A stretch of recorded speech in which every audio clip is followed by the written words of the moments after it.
Yes. Good afternoon, members of the press. Thank you for being here with us today. My name is Trishala Prasad. I'm the Deputy Permanent Representative of the Guyana Mission and also the spokesperson for the mission.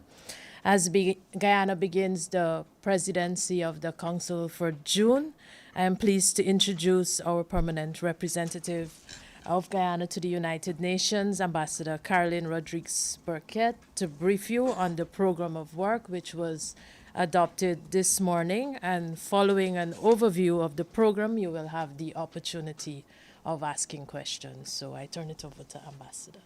Thank you, Ambassador Prasad. Good afternoon, ladies and gentlemen. I am pleased to be here this afternoon to present the month's program of work for the Security Council. Before doing so, I would like to thank Ambassador Evangelos Sekaris and his team for their efficient stewardship of the Council last month. Turning now to our program of work, with the support of fellow Council members and the Security Council Affairs Division, our program of work was just adopted and will soon be available on the Security Council website. I understand that copies have been circulated to you in the room. In total, as of now, the Council is scheduled to have 29 meetings. All of them, except our signature event on the 19th of June, are mandated meetings. The country-specific meetings include Syria, Iraq, Central Africa, Sudan, Libya, UNDOF, and Yemen, among others. On Syria, we will have two meetings, one related to the chemical weapons file and the other related to the political and humanitarian situation. We will also have a meeting pursuant to Resolution 2334 regarding Israeli settlements on Palestinian territories. On the thematic side, we will have a meeting on non-proliferation related to the implementation of Resolution 2331 on the Joint Comprehensive Plan of Action, the JCPOA. We will also zero in on several key priorities, including the protection of children in armed conflict, conflict prevention and the security development nexus, women, peace and security, and climate peace and security, some in the context of our joint pledges and commitments. On June 25th, we will have the annual Children and Armed Conflict debate, where we will consider the Secretary General's latest report on the trends and patterns identified in 2024. The trends are worrying, so we expect the debate to be highly subscribed. On 19th of June, Guyana will organize a signature event, which will take the form of a high-level open debate on poverty, underdevelopment, and conflict implications for the maintenance of international peace and security. This meeting will be chaired by His Excellency President Dr. Mohammed Irfan Ali, with briefers invited from the United Nations system and the African Union. The meeting will build upon previous discussions about the relationship between sustainable development and international peace and security. This is not the first time such a meeting will be held. As you know, the Council would have discussed the security development nexus in the past, especially in the context of peace building. Sweden, Brazil, and more recently China in 2023 have all brought the broader question of security and development to the Security Council. And we intend to go a step further this time, zeroing on poverty and underdevelopment as both drivers and consequences of conflict. Given the upcoming 80th anniversary of the United Nations, the proliferation of conflicts, one count put this as more than 120 presently, and the fact that the Sustainable Development Goals are not anywhere close to being achieved by 2030, we believe that this debate is both timely as it is relevant. Like we did last year, when we held the presidency, we will organize an expert-level briefing ahead of our signature event, which will be open to all UN member states. The briefing is being organized by Guyana, Denmark, and Sierra Leone on the 5th of June. We thank UNDP, DPPA, Pathfinders, and the International Peace Institute for collaborating with us on this. This is the expert-level meeting on the signature event. On the thematic side, we will organize a press stakeout focused on climate, peace, and security in Central Africa, and another on women, peace and security ahead of the meeting on MONUSCO. We will also organize, together with fellow co-chairs Slovenia, the Republic of Korea, and Panama, an expert-level meeting on the Central African region on the 6th of June within the framework of the informal expert group on climate peace and security.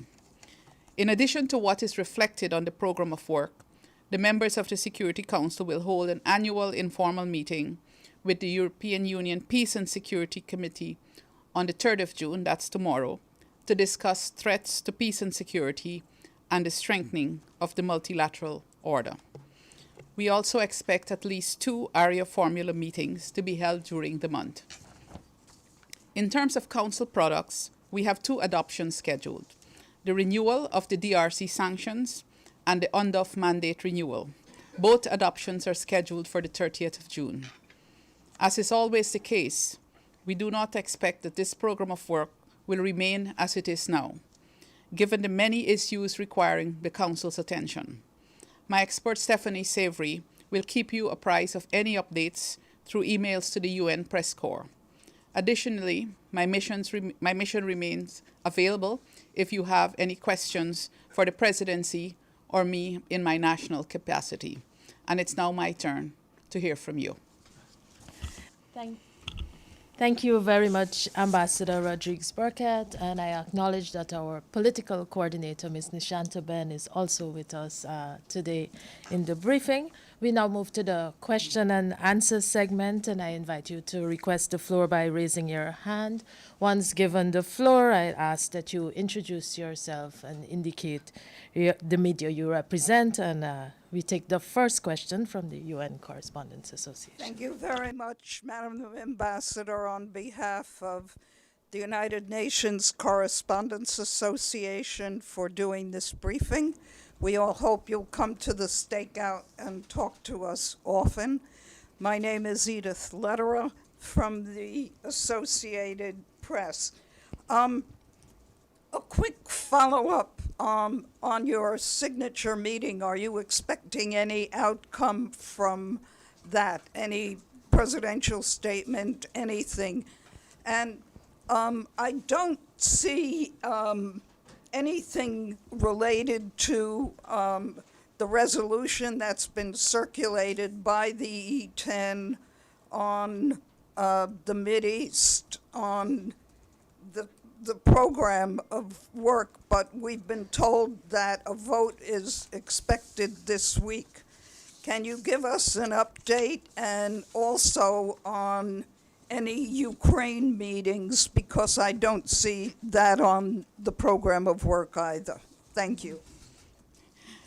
Thank you, Zita. With respect to Ukraine, we've already been informed that there will be a request for a meeting on Ukraine. And as you know, when there's one request, there will be a second one. So we expect to have at least 2 meetings on Ukraine. On the E10 resolution, it will not be prudent for me to speak on the negotiations as it is now, but I believe that we have enough information to understand the situation, and we have more than enough information to act on the situation. And so we will be in close contact, of course, with the E10 coordinator on the next stage, if and when action will be taken. On the issue of an outcome document for our signature event, yes, we are working on a presidential statement, and that's going to be negotiated, of course, with our colleagues on the Council.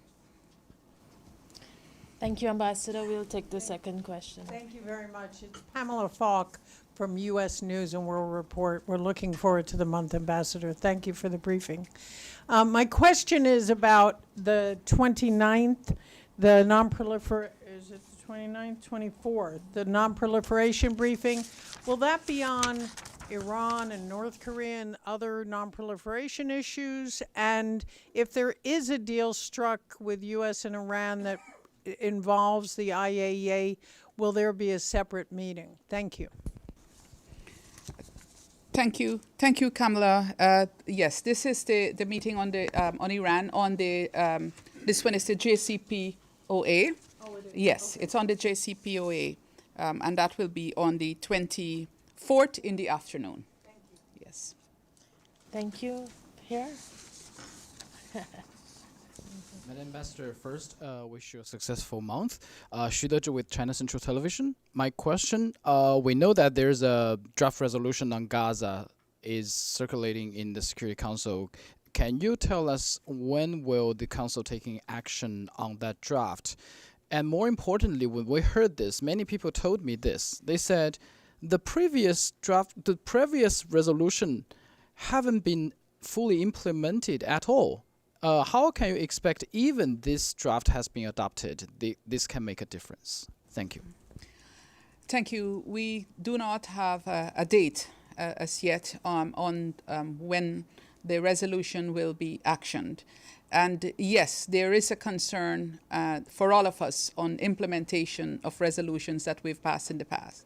But the Security Council has a responsibility to take action. And I think the last time we decided to take action, that resolution was not adopted. And this is why there's this additional move on this occasion by the E10. And I say these last words in my national capacity.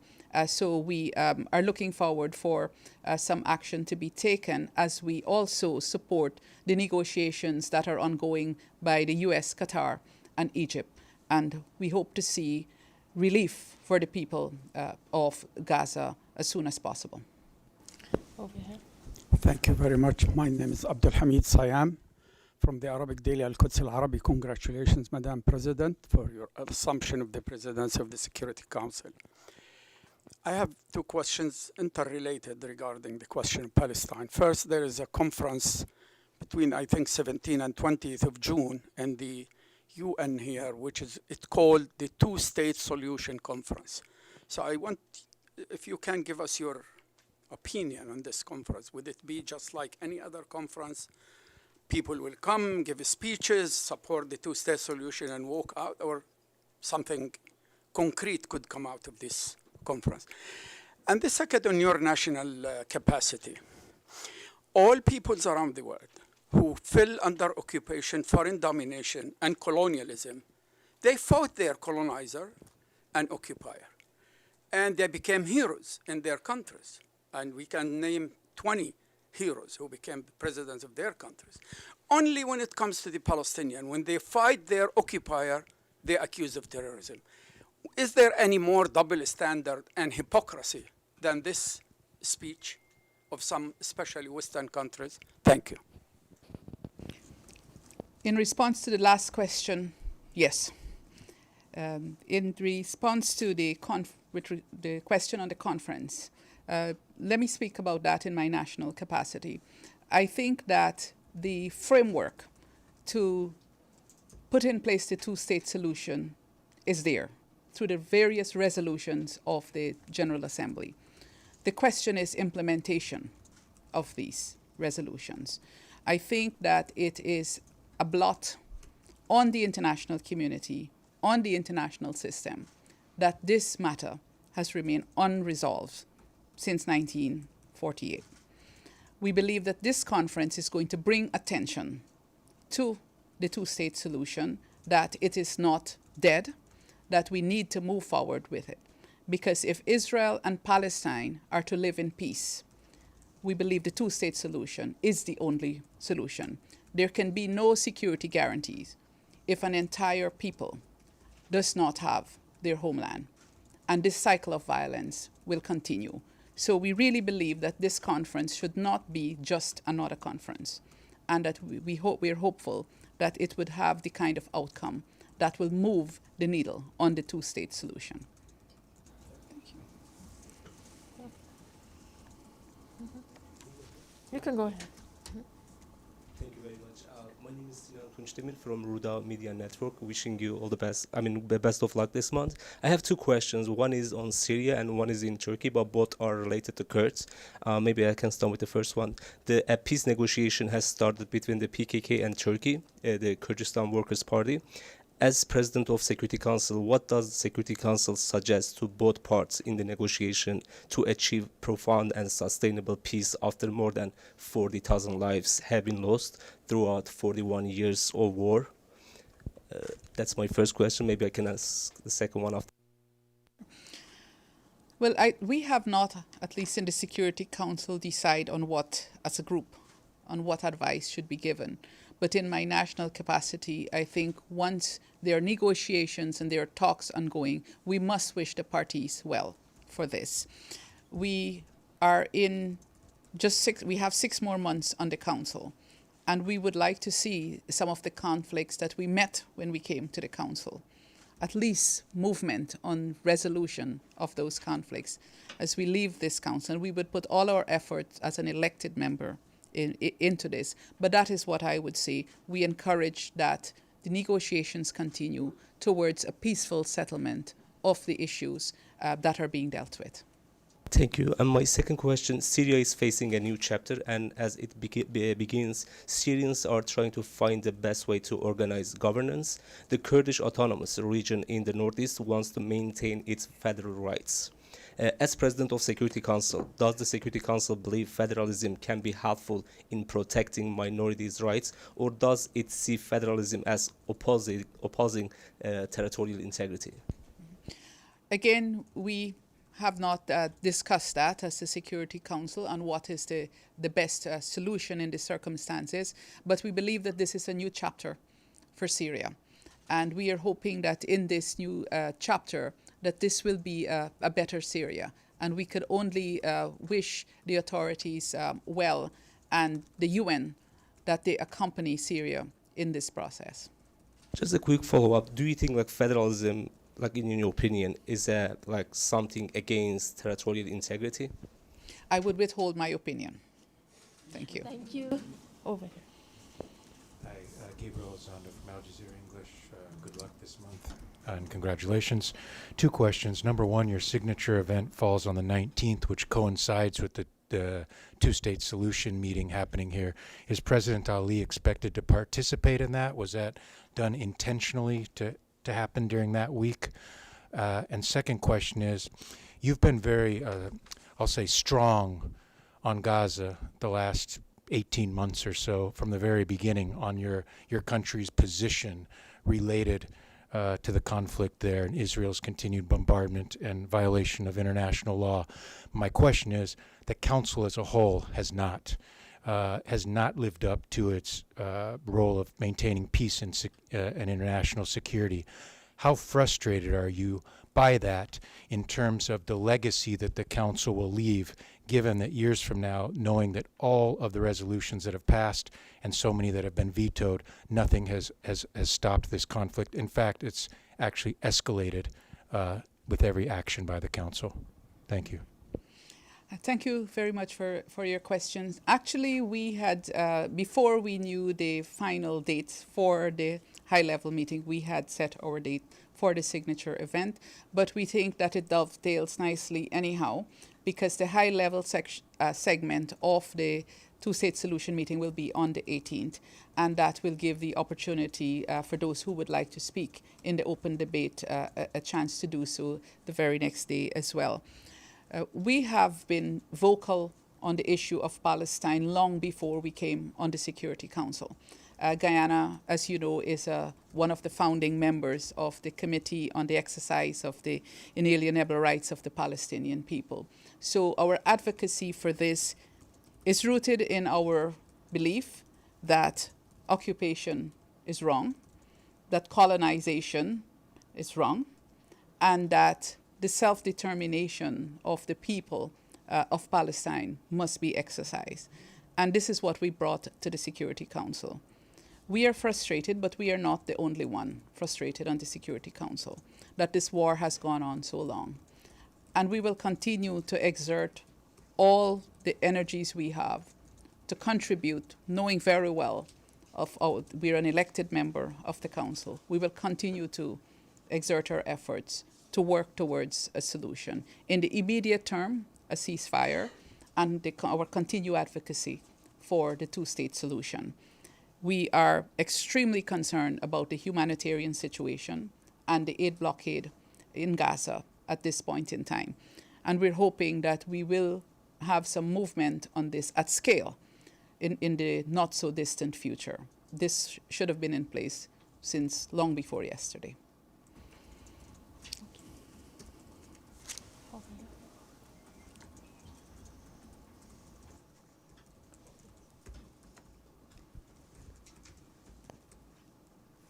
Thank you, Madam Ambassador. Stefano Vaccaro, La Voce New York Ital Press, and congratulations for your presidency. Few days ago, I heard you speaking with other diplomats, ambassadors about the UN Security Council reform. You expressed very clear ideas about the necessity to have a new permanent seat for Africa. Could you express again those ideas and why you believe that any other reform will not work, because will not, basically, if you keep the other countries with not only permanent seat but with the veto power, I think your idea is that you cannot have new enters that don't have the same power. That's what I understood. Thank you, and I'll answer this in my national capacity. I think the Security Council is the only organ of the United Nations that is not representative of the membership of the United Nations, undemocratic as well, and the developing countries are not well represented as it is right now, given the proportion of developing countries that are members of the United Nations. Guyana advocates for the CARICOM model of reform, and that is an expansion in both categories. And we support the Esselwini Consensus and the CERT Declaration, which espouse the African position, and that is permanent membership for Africa in that category, but also non-permanent membership. We do not believe that the veto should remain, but if the veto is not abolished, then permanent members coming on the council should have the same rights as those that are there right now. So that's, in essence, our position on Security Council reform. And given that we've been on the council for these last several months, we are even more motivated to advocate for Security Council reform. Thank you. Is there anyone else? Over here.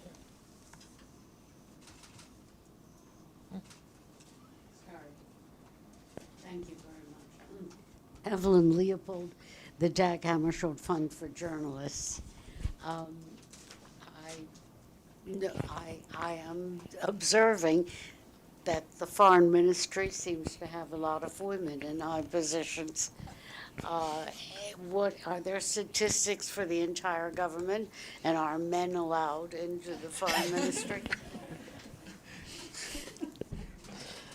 Yes, men are allowed in the foreign ministry. There's 1 out of 2 from our mission here with us, but we're very proud of the women in our foreign ministry, and of the team here in New York. We're 90% women. But generally in Guyana, women play a very important role in our development, in our politics, and in the overall situation, I would say, in our country. But I take your point about being worried for men. I think in the past, if there were 3 men here, you know, the question might have been, is women allowed in the foreign ministry? And so Absolutely. we're glad that there's a good movement in gender Absolutely. equality. Well, congratulations. What are the statistics for the entire government, men and women? In the parliament, we have over 33% of women in parliament. In cabinet, it's just about over 25%, but that fluctuates from time to time. But we also had at the regional level and the local level quite a number of women present in government. Thank you. Over here. Thank you so much. My name is Afram Kusaifi from Arab News Daily. On Syria's chemical weapons file, are we witnessing the wrapping up of this file? Is it gonna be resolved soon? What's still standing in the way? Do you see it being resolved soon? Yes, my understanding is the collaboration is going very well. The work is going very well, but we haven't gotten to that stage of deciding on a wrapping up, so to speak. But yes, we understand that it's progressing very well. Yes. I have one at the Thank you very much, Mrs. Ambassador, and good luck on your presidency this month. My name is Sera. I'm an intern with Sinan, and I have a follow-up question on his question on Syria. As the USA and the European Union has lifted its sanctions on Syria, how will the Security Council attempt to ensure the protection of minority groups in Syria? As I mentioned earlier, we have certainly Guyana and several other countries on the council, and I speak here in my national capacity. We have advocated for the UN to accompany Syria in this process, and we have spoken on the need to ensure that all groups are included. I come from a country with 6 different peoples, and we know very well that we need to always ensure that there are policies and programs that ensure minorities are not left behind. And this is the same thing we advocate for Syria as well. So we will continue to do that. And hopefully with the UN accompanying Syria in this process, that good progress will be made there. Thank you. There is one here and then over here after. Hello. Thank you, Ambassador. Congratulations on your presidency again for the month of June. This is Ahmed Ali with Sphinx News TV. There has been escalatory rhetoric by public figures like the French president, for example, Emmanuel Macron, about strict sanctions on Israel if they do not halt the war on Gaza. Is this a development and the position that the Council would be supportive of? Thank you. Thank you very much for your question. The Council has not discussed that of taking any action on sanctions, not at this time. Thank you. Thank you again, Madam President. On the 25th, you have a meeting on children in armed conflict. In the previous sessions, both Catherine Russell and Virginia Gamba were absent from that meeting, and the ambassador of Algeria criticized both for being absent on an issue related to their mandate. So on the 25th, are you inviting both to brief the Council on children in armed conflict? Both, Catherine Russell and Virginia Gamba. And in related question also, normally Security Council members visit conflict areas. They've been to many parts in Africa. They've been to Myanmar and to other conflict areas, as you know. Would you take that initiative to invite members of the Security Council to go visit, at least if it's not inside Gaza, at least the border of Gaza, to get some gist of what really happening there? Thank you very much. Yes, thank you very much. Both have been invited and both have confirmed. Both SRSG Gamba and Ms. Russell from UNICEF will be there to brief. On the visit to Gaza, this is a very good idea, nationally speaking. The feasibility of it at this point in time will have to be explored. But let me say that on visits of the Council, when we were in the presidency last time, we had a visit to Colombia. And I think up to this day, Security Council members continue to indicate that the visit gave us a deeper and wider perspective on what was happening on the ground. So generally, for visits by the Council, Guyana will continue to advocate that we have. My understanding is you used to have more visits in the past, and COVID came and that reduced the number of visits. But certainly, I think this is something that members will continue to think about as well. Okay. Just a quick follow-up. I believe you said that there's an area formula tomorrow between the UN and the EU. Is that open for coverage? Is it going to be webcast? It's actually an informal meeting, not an area formula. Yes, an informal dialogue. Yes, yes. Thank you. Any other questions? There are no more questions. Well, thank you. Thank you very much, everyone, and thank you for the work that you do, too. Thank you. Thank you.